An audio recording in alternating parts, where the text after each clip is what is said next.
नमस्कार। तर हा खलबत्ता मी गावी गेले होते तर गावावरून आणलेला आहे। मी ऑनलाईन सुद्धा खलबत्ता मागवला होता, पण तो छोटा आहे आणि हा मोठा खलबत्ता आहे। ऑनलाईनच्या खलबत्त्यापेक्षा खूपच मोठा आहे आणि हा मला कमी किमतीमध्ये मिळाला। ऑनलाईन मी 450 ला मागवलेला होता आणि हा मला 350 ला खलबत्ता मिळाला। हा पॉलिश केलेला खलबत्ता आहे, त्याच्यामुळे त्याला जास्त साफ करायची गरज नाही। पहिले एकदा साबणाने साफ करून घ्यायचं, घासून घ्यायचं।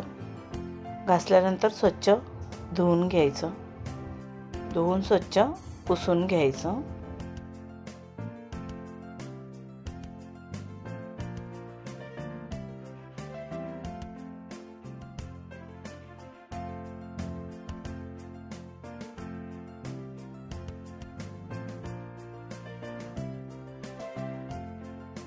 पुसल्यानंतर त्याच्यामध्ये थोडे तांदूळ घालून घ्यायचे आणि हे तांदूळ बारीक खलबत्त्यामध्ये वाटून घ्यायचे।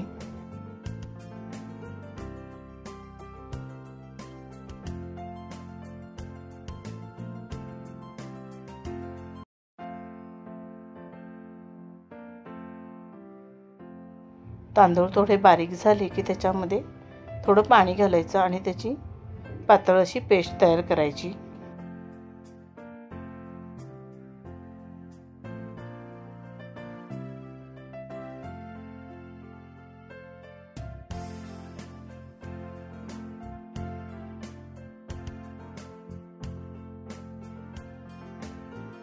ही तांदळाची पेस्ट खलबत्त्याला चोळून घ्यायची, म्हणजे कुठे दगडाचे कण वगैरे असतील बारीक तर ते निघून जातील खलबत्त्याला, आणि तो जो ठोकळा आहे त्याला सुद्धा हे तांदळाची पेस्ट चोळून घ्यायची। नंतर स्वच्छ धुवायचं आणि परत एकदा पुसून घ्यायचं।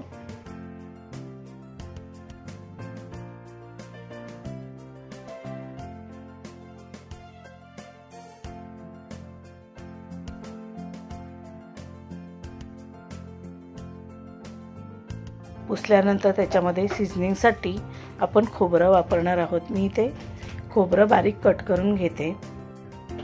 जास्त बारीक करायची गरज नाही, जाडसर कट केलं तरी चालतं।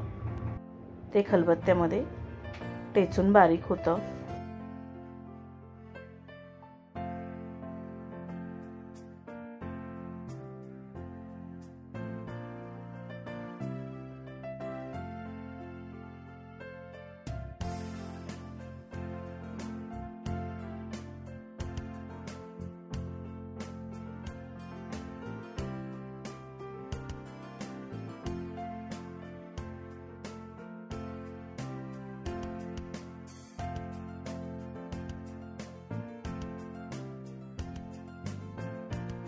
खोबरं मी पूर्ण बारीक करून घेतलेलं आहे आणि खलबत्त्याला सगळीकडे लावून घेतलंय।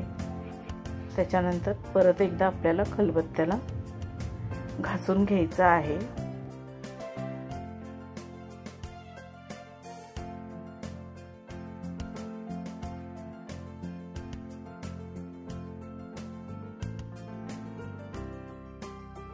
घासून झाल्यानंतर स्वच्छ धुवून घ्यायचं आणि पुसून घ्यायचं।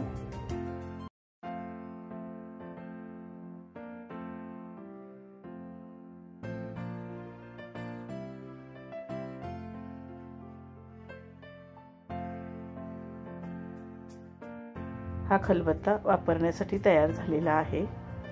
अशा प्रकारे खलबत्ता साफ करून घ्यायचा आणि त्याला शिजनिंग करून घ्यायचं। मी इथे आलं, लसूण, मिरची बारीक कुटून घेते। अशा प्रकारे जर आपण कुटून घेतलं तर भाजीला वगैरे छान चव येते। तुम्हाला हा खलबत्ता कसा वाटला ते कमेंट करून नक्की सांगा। व्हिडिओ आवडला असेल तर सबस्क्राईब करा। धन्यवाद।